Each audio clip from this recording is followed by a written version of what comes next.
بسم اللہ الرحمن الرحیم۔ السلام علیکم تمام پاکستانیوں کو جو بھی بیرون ملک ہیں یا ملک کے اندر ہیں، سب کو میری طرف سے جشن آزادی مبارک ہو۔ آزادی کسی بھی شخص کے لیے زندگی کے بعد قدرت کا سب سے بڑا تحفہ ہوتا ہے، اور یہ انسان خود مختاری کی ایک علامت ہوتی ہے انسان کے لیے یا کسی بھی قوم کے لیے۔ آج ہم 75ویں سالگرہ منا رہے ہیں پاکستان کی۔ ہمیں آزاد ہوئے 75 سال ہو گئے، لیکن میں آپ سے ایک سوال پوچھنا چاہوں گا، ان 75 سالوں میں انڈیویجولی آپ نے اور میں نے کیا ایفرٹ کی ہے؟ تو جواب جو ملے گا وہ آپ اور میں بخوبی جانتے ہیں۔ اور بات رہ گئی ہماری حکمرانوں کی۔ ہمارے حکمرانوں نے تو ہمارے ملک کو اس طرح سے کھایا ہے کہ جس طرح کہ یہ چوری کا مال۔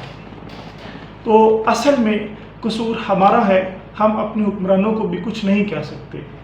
اس کو سمجھنے کے لیے میں آپ کو ایک چھوٹی سی مثال دیتا ہوں۔ مولانا روم کے زمانے میں ایک آدمی تھا، چور تھا۔ اس نے سوچا کہ میں بڑا پیسہ بناؤں گا، بڑا مال بناؤں گا اپنے بیوی بچوں کے لیے، اپنے لیے۔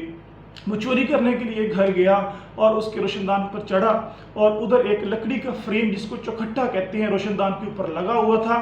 جب وہ اس کے اندر جانے لگا تو چوکھٹے سمیت وہ نیچے زمین پر گر گیا، اور جس کی وجہ سے چوکھٹا بھی ٹوٹ گیا اور اس کے بھی چوٹیں لگی۔ وہ قاضی وقت کے پاس وہ چوکھٹا لے کر گیا کہ جناب میں فلاں گھر میں گیا تھا اور وہاں پر یہ چوکھٹا لگا ہوا تھا، اس کے کمزور لکڑی ہونے کی وجہ سے میرے چوٹیں آئی ہیں، لہٰذا جس نے یہ لکڑی بیچی ہے اس کو بلایا جائے۔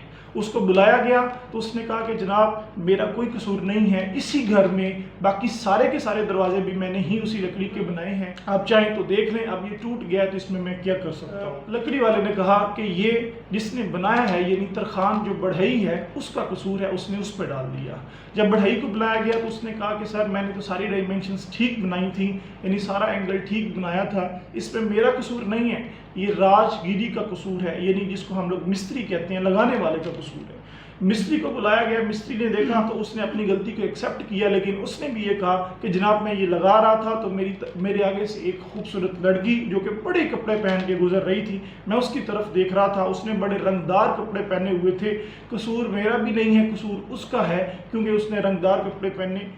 تو قاضی وقت نے اس لڑکی کو بلایا اور اس سے پوچھا کہ ہاں بھائی تو نے اتنے رنگدار کپڑے کیوں پہنے؟ اس نے کہا کہ میرے خاوند کی یہ خواہش تھی کہ میں رنگدار کپڑے پہنوں تو میں نے اس طرح کر کے رنگدار کپڑے پہنے۔ تو کہا گیا کہ میرا بھی قصور نہیں ہے، میرے خاوند کا قصور ہے جنہوں نے مجھے کپڑے لا کے دیے۔ خاوند کو بلایا گیا، خاوند وہ چور نکلا جو قاضی کے پاس شکایت لے کر حاضر ہوا تھا۔ تو یہ کہانی تو سمپل سی ہے، سادے سے لفظ ہیں۔ وہ قاضی کے پاس شکایت لے کر گیا، وہی چور ہے، اور بعد میں جو قصوروار ہے وہ بھی وہی ہے۔ تو حکمرانوں کو ہم لوگ جو مرضی کہہ لیں، اصل میں ان کا قصور نہیں، قصور ہمارا، بیکاز ہم ہی ان کو سلیکٹ کر کے آگے لے کے آتے ہیں۔ تو ہمیں اپنے آپ سے انیشیٹو لینا چاہیے، ہمیں پائنیئر اسپیشیز بننا چاہیے، ہمیں فرنٹ لائن سپاہی بننا چاہیے کہ ہم اس ملک کے لیے انڈیویجولی کیا کر سکتے ہیں، جو کہ ہم نے 75 ایئرس کی تاریخ میں سامنے دیکھا ہے۔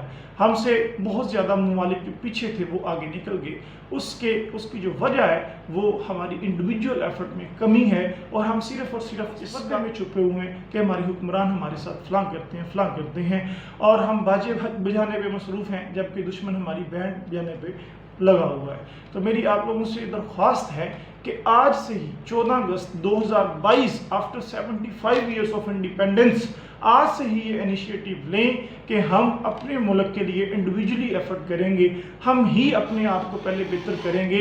اگر آپ بہتر ہوگے تو آپ اور میں بہتر ہوگے تو ہم کیا ہیں؟ ہم ہی پاکستان ہیں۔ انشاءاللہ تعالیٰ پاکستان اور بہتر ہو جائے گا، کوئی بھی اس کی طرف میلی آنکھ اٹھا کر نہیں دیکھ سکے گا۔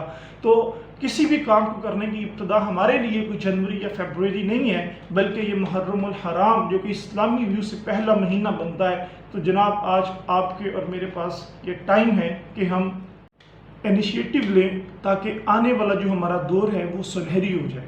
اسی کے ساتھ آپ سے اجازت چاہوں گا۔ پاکستان زندہ باد۔